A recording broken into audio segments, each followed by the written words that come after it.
వస్తా ఉంటాయి, కానీ నీ విశ్వాసం నిన్ను బ్రతికిస్తుంది.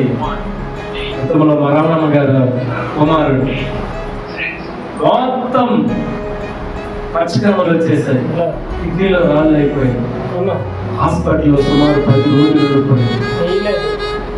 వాళ్ళ విశ్వాసం ఎలా నిలబడ్డదో తెలుసా? చిన్న కొబ్బరి నూనె డబ్బా పట్టుకొని వాళ్ళ అమ్మమ్మ వచ్చి, అయ్యా ఈ కొబ్బరి నూనె కొంచెం ప్రార్థన చేసిస్తే ఈ కొబ్బరి నూనె పట్టుకొని వెళ్ళి నా మనవడిని నేను రాస్తాను, తగ్గుతుందయ్యా అని విశ్వాసంతో ఆగి వచ్చినప్పుడు నేను మోకరించి ప్రార్థన చేసి ఆ కొబ్బరి నూనె తీసుకుని వెళ్ళి రాయమ్మ అన్నప్పుడు ఆ కొబ్బరి నూనె పట్టుకొని వెళ్ళి ఆ బిడ్డకి రాసినప్పుడు ఈరోజు దేవుని సన్నిధిలో కూర్చున్నాడు. చెప్పలుగా దేవుడి స్తోత్రం. విశ్వాసవీరుడు ఎన్నడూ కాలిపోడు, విశ్వాసంలో ఉన్నవారు ఎవరు కూడా నశించుకోరు, విశ్వాసంలో ఎవరు కూడా చెప్పుకోరు. దేవుడు వాక్యం సెలవిస్తాము. వస్తే చూస్తాను అన్నాడు పొదవైపు.